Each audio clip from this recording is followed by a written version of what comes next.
বিসমিহি সুবহানাল্লাহি তাআলা। আমরা গত ক্লাসে দাঁতের কবিতা সহ কয়েকটি মাখরাজের আলোচনা করেছিলাম। আজকে আমরা দেখব যে ৮ নম্বর মাখরাজ, জিহ্বার ডান অথবা বাম কিনারা, যেটাকে আমরা বলি বদ হরফের মাখরাজ। বদ হরফটা খুব একটা কঠিন হরফ, যেটা নিয়ে আমাদের বৃহত্তর সিলেট অঞ্চলে গোটা ভারতীয় উপমহাদেশে এটা নিয়ে অনেক বিতর্ক হয়। আরব দেশে এটা নিয়ে কোনো বিতর্ক নেই, এটা সবাই বদ হিসেবেই জানে, কিন্তু আমাদের ভারতীয় উপমহাদেশে এটাকে বদ পড়বে না জদ পড়বে, ওটা নিয়ে অনেক বিতর্ক হয়।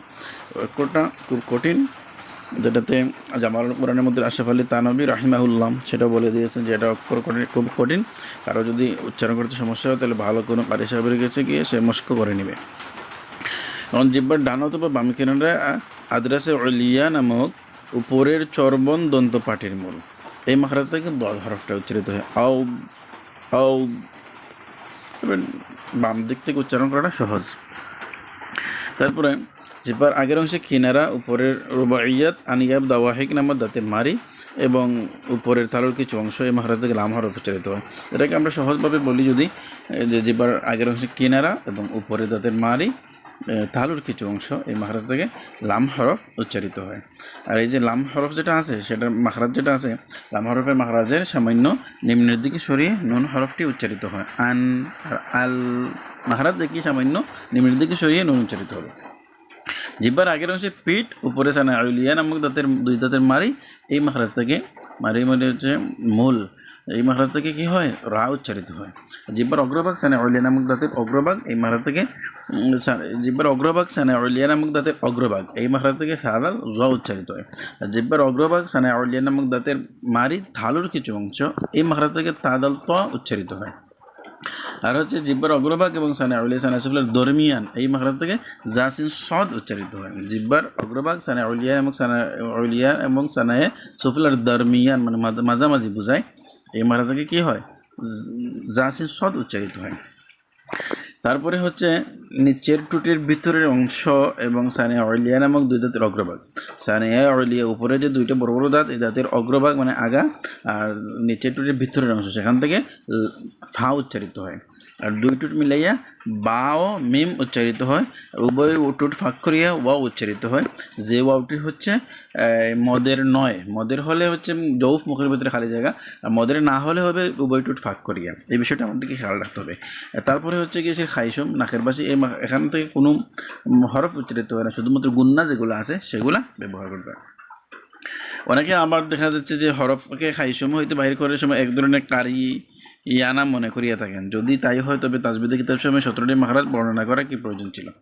ঠিক আছে, মাখরাজ যার যার স্থান থেকে উচ্চারিত হবে, কিন্তু নাক দিয়ে শুধুমাত্র গুন্না যেগুলো আছে এগুলো বের হবে, কোনো হরফ নাক দিয়ে বের হবে না, এই বিষয়টা খেয়াল রাখতে হবে।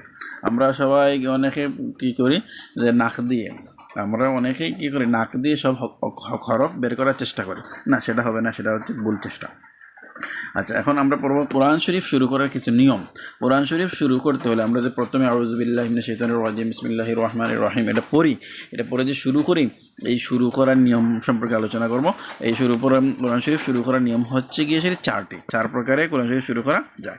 আরবিতে সেটাকে বলে ফাসলিকুল, ওসলুকুল, ওসুল আউয়াল বিসানি, ওসুল সানি বিসালি। এখানে ফাসলিকুল মানে হচ্ছে কি সব কিছু আলাদা আলাদা, মানে আউযু বিল্লাহ পরে আপনি থামবেন, বিসমিল্লাহ পরে থামবেন, তারপরে সূরা পাঠ করবেন। ওসলুল কুল মানে হচ্ছে গিয়ে সেটা কি, আপনি সবগুলো ওসল মানে হচ্ছে মিলিত, সবগুলো একসাথে মিলিয়ে পড়বেন। ওসল মানে হচ্ছে কি মিলিত তিনটা একসাথে, মানে আউযু বিল্লাহি বিসমিল্লাহ সূরা একসাথে মিলিয়ে পড়বেন। আউযু বিল্লাহি মিনাশ শাইতানির রাজিম বিসমিল্লাহির রহমানির রহিম আলহামদুলিল্লাহি রাব্বিল আলামিন, এইভাবে আলাদা আলাদা পড়বেন। তারপরে বলা হয়েছে ওয়াসুল আউয়াল বিসানি, আউযু বিল্লাহ এবং বিসমিল্লাহ একসাথে মিলিয়ে পড়বেন, পড়াইয়া আপনি থামবেন, তারপরে সূরাটা আলাদা পড়বেন। আউযু বিল্লাহি মিনাশ শাইতানির রাজিম বিসমিল্লাহির রহমানির রহিম আলহামদুলিল্লাহি রাব্বিল আলামিন, এইভাবে। তারপরে ওয়াসুলুস সানি বিসালিস, এই বলেছে যে আউযু বিল্লাহ পড়িয়ে আপনি থামবেন, আউযু বিল্লাহ পড়িয়ে আপনি ওয়াকফ করবেন, বিসমিল্লাহকে সূরার সাথে মিলিয়ে নেবেন। আউযু বিল্লাহি মিনাশ শাইতানির রাজিম বিসমিল্লাহির রহমানির রহিম আলহামদুলিল্লাহি রাব্বিল আলামিন, এই হচ্ছে গিয়ে সেটি কোরআন শরীফ শুরু করার নিয়ম হচ্ছে 4টি। ফসলের কুল সব কিছু আলাদা আলাদা পড়বেন। ওসুলুল কুল মানে হচ্ছে সব কিছু একসাথে মিলিয়ে পড়বেন। আউযুবিল্লাহি বিসমিল্লাহ সূরা 3 একসাথে মিলিয়ে পড়বেন একই সাথে। আর তারপরে হচ্ছে গিয়ে সেটি ওয়াসলুল আউয়াল বিসানি, আউযুবিল্লাহি বিসমিল্লাহ একসাথে মিলিয়ে পড়বেন, সূরাটা আলাদা পড়বেন। ওয়াসলুল সানি বিসালিস, তারপরে বলা হয়েছে যে আউযুবিল্লাহ পরে আপনি থামবেন, বিসমিল্লাহকে সূরার সাথে মিলিয়ে পড়বেন। এখন আমরা যেটা পড়বো ওয়াকফ। ওয়াকফ শব্দটা হচ্ছে থামিয়ে যাওয়া, আবেদনিক শব্দ হচ্ছে থামা। কারিগরি পরিভাষায় কোরআন শরীফ পড়ার সময় কোনো জায়গায় আদত মতো একবার শ্বাস গ্রহণের সময় পরিমাণ পড়া বন্ধ করিয়া থামিয়ে যাওয়াকে ওয়াকফ বলে। ওয়াকফ শব্দটা হচ্ছে থামা, আমরা গিয়ে যেখানে ওয়াকফ করি সেটাই হচ্ছে ওয়াকফ, থামিয়ে দেওয়া। ওয়াকফকে প্রথমত বলা হয়েছে যে ওয়াকফের 3 ভাগে ভাগ করা হয়েছে: ওয়াকফে ইখতেবারি, ওয়াকফে ইত্তেরারি, ওয়াকফে ইখতেয়ারি। ওয়াকফে ইখতেবারি, ওয়াকফে ইত্তেরারি, ওয়াকফে ইখতেয়ারি। ওয়াকফে ইখতেবারি অন্যান্য তাজবিদি কিতাবে কিন্তু ওয়াকফের আরও প্রকার আছে। ওয়াকফে 4 প্রকার আছে। আমরা এখানেও দেখবো ওয়াকফ আবার ইখতিয়ারিটা আবার 4 প্রকার, সেটা আমরা আলোচনা করবো ইনশাল্লাহ।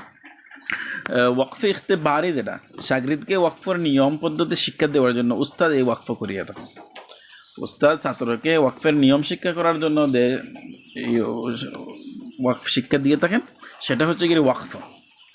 এমন ওয়াকফে ইত্তেরারি, যে আপনার যদি কোনো কিছু ভুল হয়, আপনার যদি শ্বাস শেষ হয়ে যায়, আপনার যদি হাসি উঠে অথবা হাই উঠে, তাহলে এইরকম যদি কিছু উঠে, কোনো সমস্যা দেখা দেয়, আপনি যদি থামেন, সেটার নাম হলো ওয়াকফে ইত্তেরারি। আর ওয়াকফে ইখতিয়ারি একটা আছে, সেটা হচ্ছে কি ইখতিয়ার মানে হচ্ছে ইচ্ছাকৃত, স্বাধীনভাবে আপনার যেখানে সেখানে মনে চাইছে আপনি ওয়াকফ করবেন। এই ওয়াকফ করার নাম হচ্ছে ওয়াকফে ইখতিয়ারি। ওয়াকফে ইখতিয়ারি। ওয়াকফে ইখতিয়ারি যেটা, সেটা হচ্ছে আবার 4 প্রকার: ওয়াকফে তাম, ওয়াকফে কাফি, ওয়াকফে হাসান, ওয়াকফে কাবিহ। এই যে খেয়াল করেন, ওয়াকফে তাম এমন একটি শব্দের উপর ওয়াকফ করা যার সাথে পরবর্তী শব্দের অর্থগত এবং শব্দগত কোনো সম্পর্ক নাই, তাকে ওয়াকফে তাম বলে। এমন একটা শব্দের মধ্যে আপনি থামবেন যার সাথে পূর্ববর্তী আগের এবং পরের শব্দের সাথে তার কোনো সম্পর্ক নাই, সেটাকে কি বলে? ওয়াকফে তাম বলে। ওয়াকফে তামের অপর নাম কিন্তু ওয়াকফে লাজিম। যেমন উলাইকা হুমুল মুফলিহুন, এই মুফলিহুন বলে আপনি থামছেন, এটা আলাদা। আর ইন্নাল্লাযীনা কাফারু সাওয়াউন আলাইহিম, সেটা হচ্ছে কি আলাদা বিষয়বস্তু। এখানে শব্দগত অর্থগত কোনো সম্পর্ক নাই, তার জন্য এটার নাম হচ্ছে ওয়াকফে তাম। তারপরে খেয়াল করুন ওয়াকফে কাফি, এমন একটি শব্দের শেষে ওয়াকফ করা যার সাথে পরবর্তী শব্দের অর্থগত সম্পর্ক আছে কিন্তু শব্দগত কোনো সম্পর্ক নাই।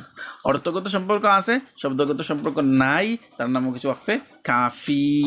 যেমন আমলাম তুনজিরহুম লা ইউমিনুন, খাতামাল্লাহু আলা কুলুবিহিম। শব্দগত সম্পর্ক আছে তার সাথে, একটার সাথে মিলিত আছে, কিন্তু অর্থগত কোনো সম্পর্ক নাই। শব্দগত সম্পর্ক নাই, অর্থগত সম্পর্ক আছে। শব্দগত সম্পর্ক নাই, অর্থগত সম্পর্ক আছে। এই অর্থের সাথে আমলাম তুনজিরহুম লা ইউমিনুনের অর্থের সাথে খাতামাল্লাহু আলা কুলুবিহিম, আপনি অর্থ হচ্ছে যে খাতামাল্লাহু আলা কুলুবিহিম, আল্লাহ রাব্বুল আলামিন তার অন্তরের মধ্যে মোহর মেরে দিয়েছেন। আর আমলাম তুনজিরহুম লা ইউমিনুন, আপনি তাদেরকে মানে ভয় দেখান, যতই ভয় দেখান আর না দেখেন, তারা ঈমান আনবে না। তাহলে কারা ঈমান আনবে না? যাদের অন্তরে আল্লাহ রাব্বুল আলামিন মোহর মেরে দিয়েছেন। এই যে একটা অর্থগত একটা সম্পর্ক আছে, এই সম্পর্কের নাম হচ্ছে গিয়েছে, এখানে যদি আপনি থামেন তাইলে এটার নাম হচ্ছে ওয়াকফে কাফি। ওয়াকফে কাফি। ওয়াকফের কিছু চিহ্ন এখানে আলোচনা করা হয়েছে, আমরা দেখি তা, মিম, জিম।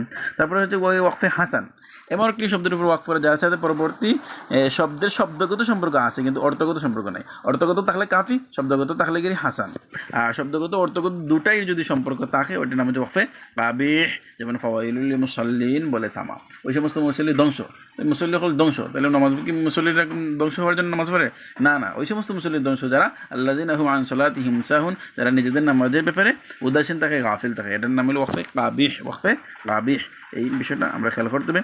ওয়াকফের কিছু চিহ্ন সেখানে দেওয়া আছে, এখানে খেয়াল করুন, আপনারা দেখলেই বুঝতে পারবেন যে কাফ, ওয়াকফ, কাফ, এই বিষয় আমরা সামনের ক্লাসে আলোচনা করবো ছাত্র সম্পর্কে ইনশাআল্লাহ তাআলা। আল্লাহ রাব্বুল আলামিন যদি আমাকে তৌফিক দান করে।